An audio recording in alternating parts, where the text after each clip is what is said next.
I think the world has become so divided, especially in the US.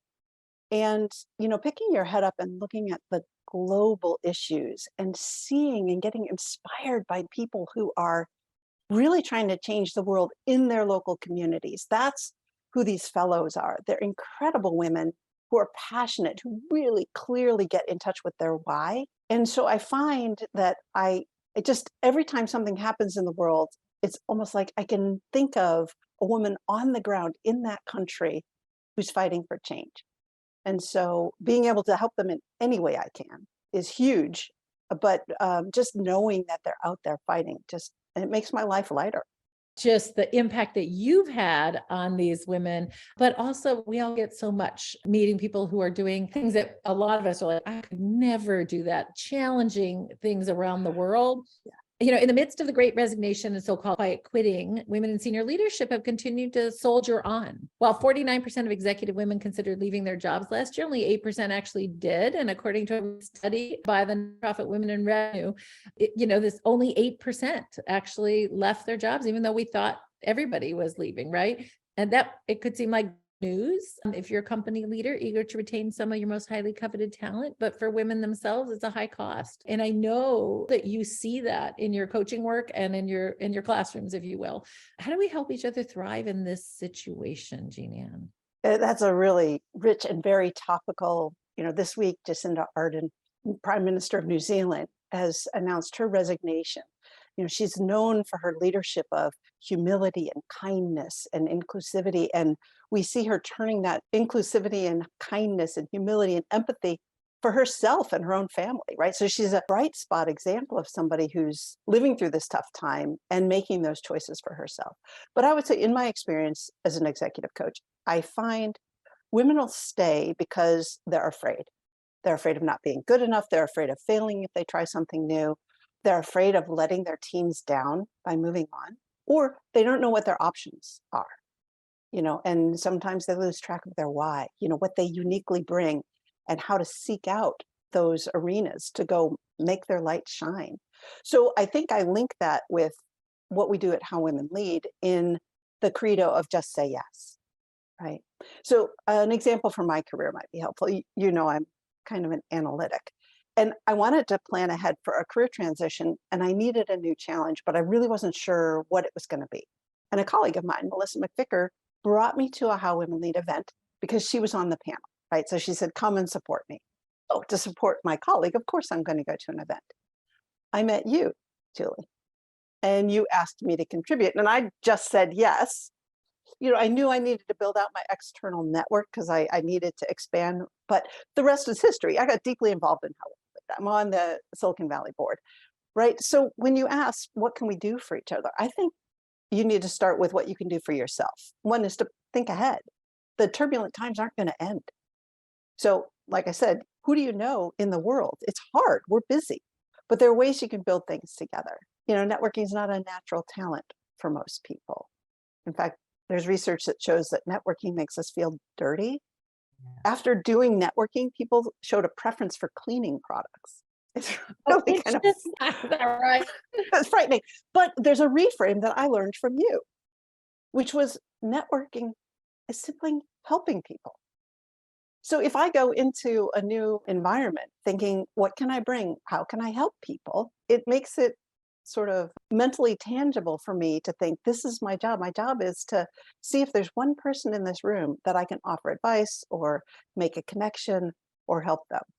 So you say, how do we help each other? Well, I think invite your colleagues to join you or ask someone to be your sort of event buddy, right? Whether it's How Women Lead or somewhere else, but senior women need to get to know each other, to support each other. And so I think you want to bring someone along and get involved with it. Well, one of the things that we know is that men network as part of their work day, and they consider that, just what they're supposed to do. an extra additional at night as just something that's literally part of their job. Have you heard people talking to you about, that pivot at all for them? Absolutely. I see that. I see that all the time where, women underplay the value of this. You need to know the number one predictor of career success, whatever you assign success, whether it's money, promotions, job satisfaction, is having an open network, having loose ties, being involved with people and engaging beyond your immediate community.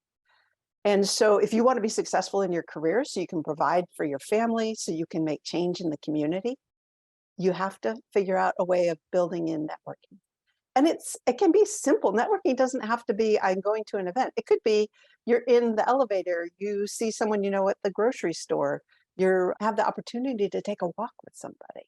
Yeah, it can be small interactions. It doesn't have to be going to the JP Morgan the JP Morgan conference last week and seas of thousands of people. You can right size it for whatever's right for you. So you are my go-to expert on all things leadership and even the future of work. So, what do you see are now after this extended period of time in COVID and all the things that we've seen, what do you see as the leadership qualities that are critical for success in our, what you call new world of work?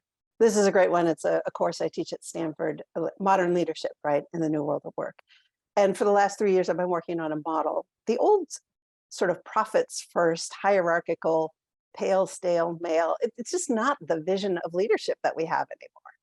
And certainly going through a pandemic taught us a lot about empathy, right? We can only get the best out of ourselves and our people if we have some of the things that might have been called soft skills before. I call them power skills, because I think these are the skills, the humanity skills that are going to enable people to really make a difference. So I think the leadership skills in the new world of work, I've built this model called HEARTY with my friend Leeson and the folks at Prism Work.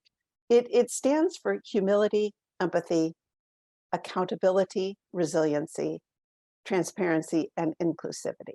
And when you think about those words, they are really just being human, but they're extraordinarily powerful.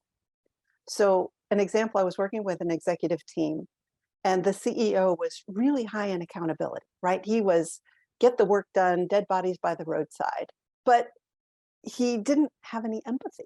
So he was kind of like a tyrant, right? And they wound up having a retention problem because people just got burned out. And I think a lot of us have experienced that this is just not an environment that I can stay in.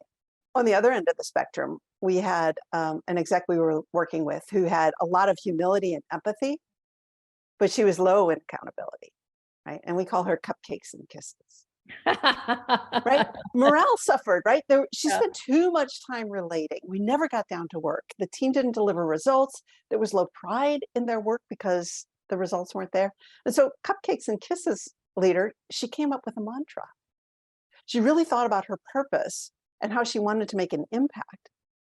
And by thinking about what she stood for, she was able to hold herself accountable and hold her team accountable, right? And it wasn't that she threw empathy out the window, but she was more discerning on when she expressed it, right? But knowing that why gave her kind of the backbone to hold the team accountable. Like, this why is really important to me, and I'm going to make sure that we get there. So I think these modern leadership skills have a lot of humanity in them. I think we have 5 or 6 generations in the workforce today. So we all have to get very human. Well, so that hubris, that sort of, cowboy leader behavior, we might be seeing it in the news right now. I mean, the dichotomy between Elon Musk's behavior and Jacinta Ardern, my God, like the difference is so stark. Yeah. Just really excited about what this means for women. And so how do you think that women can play up their strengths and actually tell people this is what I'm working on? And I think there's more room now. I see a lot of, especially in the tech industry, being here in Silicon Valley, a lot of companies that are shifting their performance evaluation from results, so the what, but also including the how. How did we get there? How did the people advance? How did careers go? And these, in my experience, are things that women leaders are particularly good at.